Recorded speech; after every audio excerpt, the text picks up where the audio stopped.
the real goal should be to figure out how to lower my case acceptance, because if I'm lowering my case acceptance, that most likely means I'm presenting more comprehensive, or I'm presenting more high dollar value dentistry.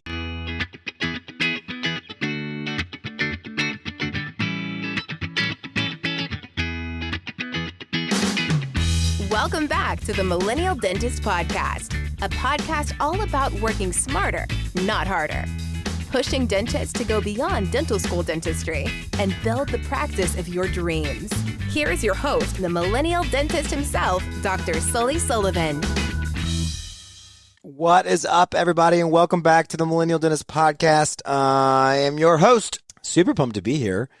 I have to say, been a little MIA. It's been a busy couple weeks, lots of exciting things. Let's jump right into it. So, one topic to discuss. Summit was last week. Summit was a big success.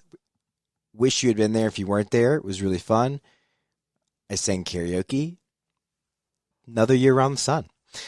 We're excited. Next year, 3D Dentist and the 3D Growth Summit is going to Orlando, Universal Studios. Best pricing right now. So check that out on our website if you're interested, or message me and I can get you some more information. But that will be what I consider a can't miss. April 30th, May 1st, 2026 in Orlando, Florida. Other big exciting news before we jump into the podcast is our 3DS Growth Club. So Growth Club also got announced at the summit. It's something that it's been in the works for a while. Brand new partnership with Neodent Implants, who will be in the Growth Club. Let's talk about what Growth Club is. A lot of you maybe want to consider it. Obviously you have your typical buying groups, your typical study clubs. Growth Club is like a mixture of the two. On our online community, the 3D Dentist app, there's a special section where we're going to have all this different content, resources, online courses, all included in Growth Club. That's the education part of it. And then there's also going to be a big part of it that is with the buying club, with some discounts from our partners that we work with. The biggest of which probably is, well, there's a couple that are big. Let's just go through them. Neodent, 35% off their entire product line. That is crazy. It's $162 an implant, whether you order one implant or whether you order 100 implants. $162 a fixture. Let's go. Team Purple. Deep conical connection, great primary stability, one platform across all implants. So that's a big one. That goes to biologics, prosthetics, membranes, bone, etc. Number 2, Candid Pro aligners. Normally they're $1,600. They will be $1,050 for comprehensive ortho. $1,050 comprehensive ortho. You compare that to Invisalign, the Sure Smiles. That is amazing pricing. 10% off all sprint resins. That's a huge one.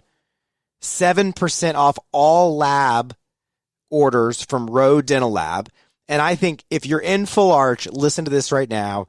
Chrome guided stackable workflows through the osteotomy guides in printed material for $769. Those are normally $1,100. $400 off per guide on the stackable guides. That's huge. Overjet. Overjet's another big one. Normally $599 a month. There's no initiation fee, no startup fee, and that's $449 a month. $150 a month saving with Overjet. So Growth Club's going to continue. I'm probably forgetting things. It's going to continue to grow. We're going to continue to add stuff to it. So that's unbelievable. Get in right now. It's the least expensive it will ever be. For the first 50 people, it's $349 a month.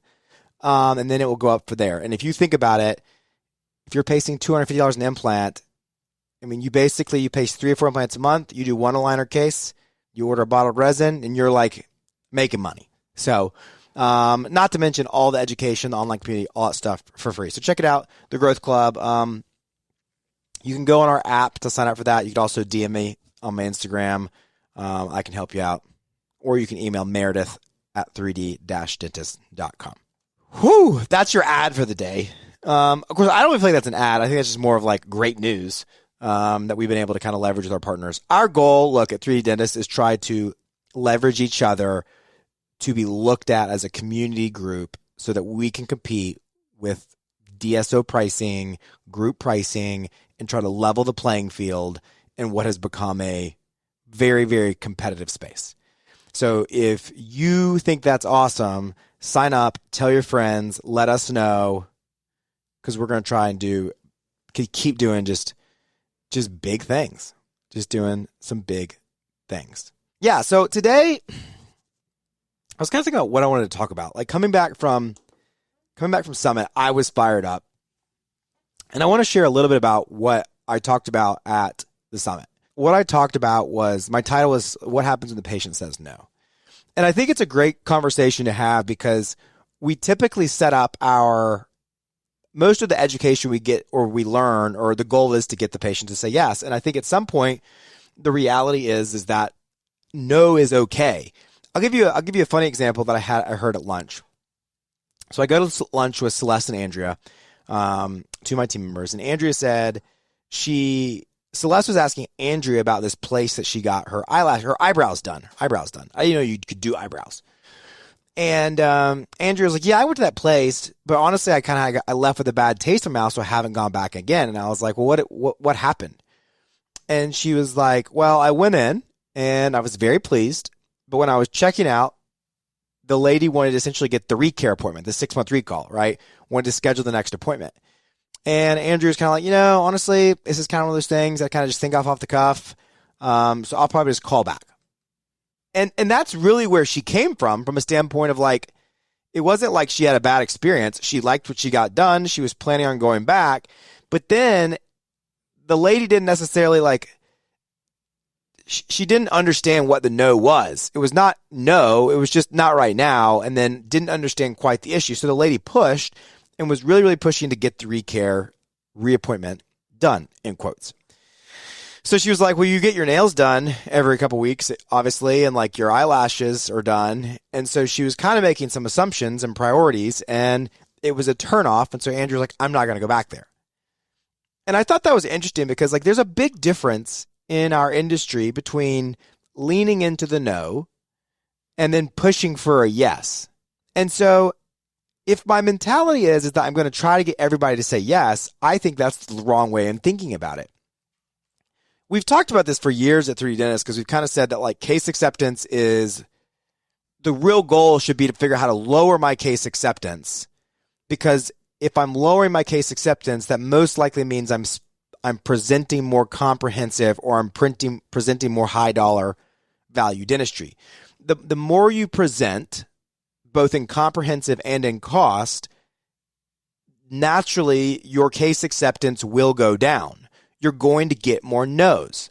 That's not a bad thing, right? If I would rather have a 20% case acceptance presenting $10,000 cases every day than 100% case acceptance of $500 cases every day.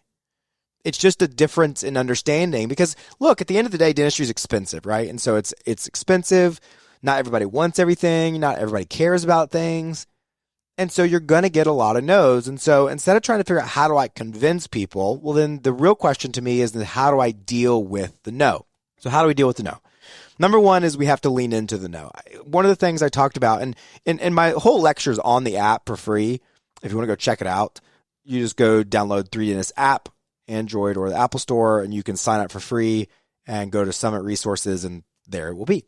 But you got to lean into the no. And when you lean into the no, there's this period where you're going to go from a comfortable zone into a fear zone. And I love this, I love this image, because this image, and I may try to pull it up here real quick while I'm doing this, so you can, if you're watching on YouTube, you can see it.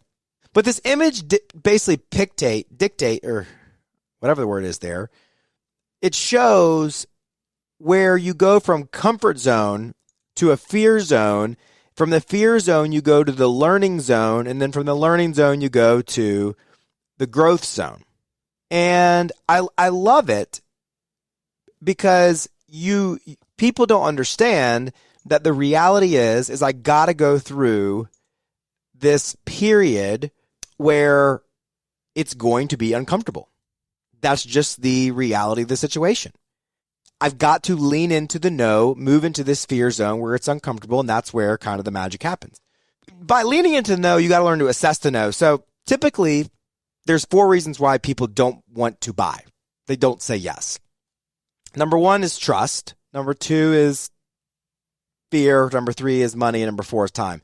There's no order between time, fear, and money, but trust is ultimately the end all be all. Trust is, do I believe that this would benefit me, that I should do it, that I care about doing it? If they don't trust the process, if they don't trust what they're getting done, if they don't trust who's doing it, it's a non-starter. Doesn't matter if it's free or not. And so one of the things I talked about at the summit, and I'm condensing an hour lecture into like a 15-minute podcast, so go with me here. You can check out that more on the app. But is that when I'm assessing this, if I feel like I'm getting a barrier, the first objection I want to overcome is, do you trust this plan? And so a common thing that I like to ask patients is, if I start to feel overwhelmed, if I start to hear a patient say like, well, let me think about it, let me call you back, let me get back with you, that's usually when I'm going to say, hey, Mrs. Jones, totally get it, no problem at all, no pushy. That would be no different than me saying, hey, Andrea, no problem with calling and scheduling at your own pace, but were you happy with what we did today? But do you have any questions or concerns of the plan? You haven't decided to move forward with this plan. Is that because you don't like the plan? And Mrs. Jones, we talked about replacing this missing tooth. Is that something that you want to do? We talked about straightening the teeth. Is that something that does concern you? I need to establish that the plan is, we're on the same play, that the plan is good. Now, to me, that's not pushy, but it is a level of leaning into the no to assess objections and figure out, okay, do you trust the plan? And then if you don't trust the plan, now I got to look at, okay, is it time, fear, or money? You know, if you go back to Andrea's example, my assumption is it's not fear, right? She had a good experience. It's probably a combination of time and money. Like, she's busy. She's got a kid. She's working, traveling. You know, it's also not necessarily, it's kind of a luxury type thing. So it's not like it's, you know, if it was free, even then maybe it's time. So there's some other aspects that play into probably why she didn't want to necessarily rebook. But, you know, asking a question of like that isn't pushy. Leaning in and kind of trying to convince them to reappoint is the pushy thing. And so typically I'll ask, you know, is the plan good? After we go over the plan, then I'm going to move into, you know, is there any other things that are concerning to you or that you want to make sure I clarify? Now, we try to eliminate sedation or fear and money by leading with sedation. Now, what do I mean by leading with sedation? Leading with sedation means sedation is something we include. It's billed for, but it's included or recommended or discussed with almost every single patient. Almost every single patient. You may think that's crazy, but to me, sedation is the secret sauce. And those of you that don't do sedation or do very little sedation, I promise you it's because you don't lead with it. You're reactive. So if a patient asks, or if a patient's super fearful, or if you have to have them sedated, then you do it, but you don't lead with it. Leading with it, saying, hey, Mrs. Jones, typically in this kind of situation, we'll make sure you're sedated so you're super comfy and we can get all this done in one visit. We lead our patients. We lead our patients and we lead them with sedation. It's all about trying to do more and less visits, not some fancy dentistry, but more and less visits, and sedation ends up being that. So we lead with sedation. That typically eliminates fear. And on the financial side, we lead with a menu. You know, I think this is another big one, is that if there's something you can take away from this episode, it's, are you leading with things that overcome common objectives? And leading with a financial menu, means I'm leading with not what something costs, but I'm also leading with all the ways that you can pay for it. Too often, if you look at your buying process right now, if you go back and you listen to your treatment coordinators and you listen to people present treatment, they're telling people it cost X dollars. $5,000, $4,000, $3,000. Maybe, Mrs. Jones, your insurance pays $500 and your out-of-pocket is $2,500. That is not true if you offer different affordable ways to pay for it. If you offer any financing, then really you should say, Mrs. Jones, it's $2,500 or $500 a month, $200 a month, $300 a month. So we lead with affordability. every patient gets a menu that shows all the different ways they can pay for things. We lead with sedation. That's to overcome fear. We lead with the financial menu. That's to overcome the financial side of things. And then we practice by leveraging technology to reduce visits because we know that patients' time is valuable. We also know that the consumer today wants online scheduling. They want to be able to text things. They want an easy path of signing up. Unfortunately for me, the haircut industry is no different than probably the eyebrow industry is for Andrea. In that when I need to cut my hair, I get online, I Google the place, and I see what do they have basically within the next 48 hours. And that's what I do. Every single time they ask me, do you want to reappoint? And every single time I don't, and I've gone there for probably 30 different haircuts. I'm a super consistent customer. Time is just my barrier, but the way they overcome time is that they allow me to schedule myself when it's convenient, when I need to get it. It's really interesting if you think about it. It really is. T-Bone's lecture was more or less on, or a takeaway from it I think a lot of people took home was, do you pay attention to the clues around you and the way that we go about our business? And it's like, I know there's patients that are like me, my generation, that don't want to reappoint their cleanings because they have no idea where the heck they're going to be in 6 months. And so because of that, when they decide, it's been a little too long for the dentist, my breath's not great, I want to make it easy and convenient to them to re-up with me. It's being consumer-centric. Now, so again, one of the things, so this gets back to like, why do you have no's? And my thing is I don't want to have a lot of patients to follow up with. And so what we really try to do is we really try to assess the no's, assess these objections so that I know what it is, so that I don't just keep pressing and pressing and pressing and recognizing that they're not ready. Because then from that no, as I assess it and then consider following up with the no, there's 3 pathways they go. No could mean not today, but I'm ready. Well, that's a hot lead. I need to have a follow-up process in place. Then that question asks that you should go back to look at is, what is my follow-up process? How do I follow up with a patient that says I'm interested and I'm ready, but not today, in hygiene, in a limited, in a consult? Number 2 is I'm not ready, but I'm interested. So it's ready, but not today. That's a no. Not ready, but interested. That's a no, but that's someone we planted a seed. And then there's no, or not ready.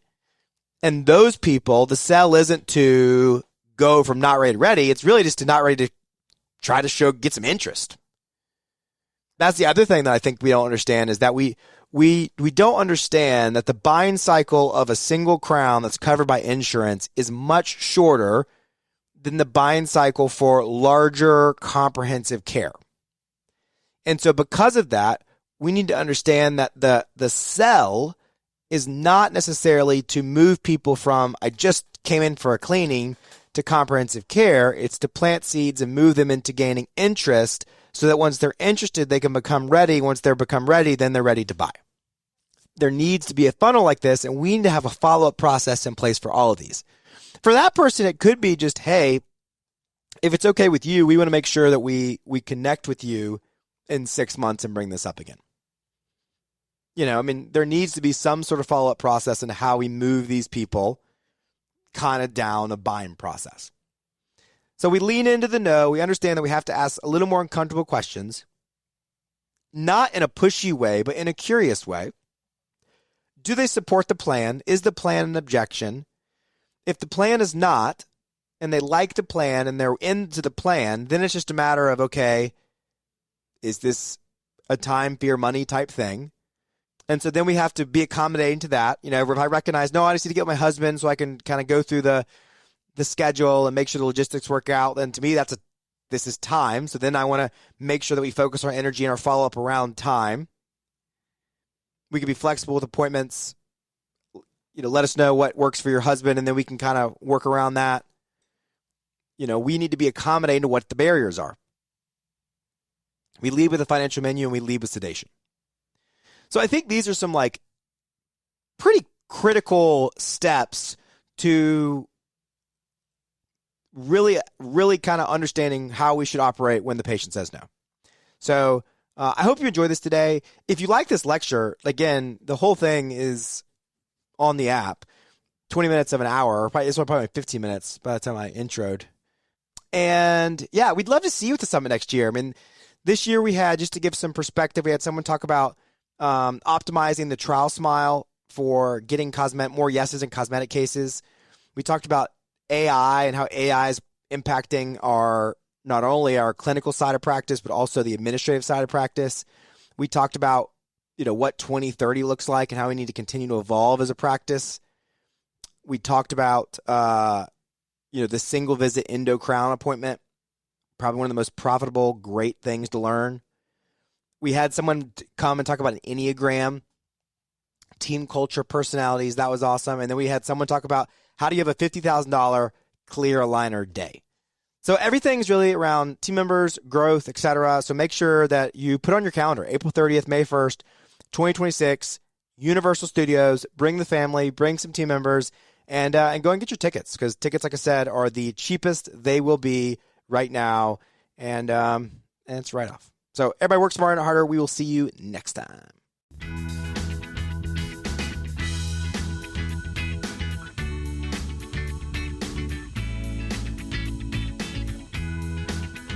Thank you for listening to The Millennial Dentist. Visit us online at millennialdentist.com.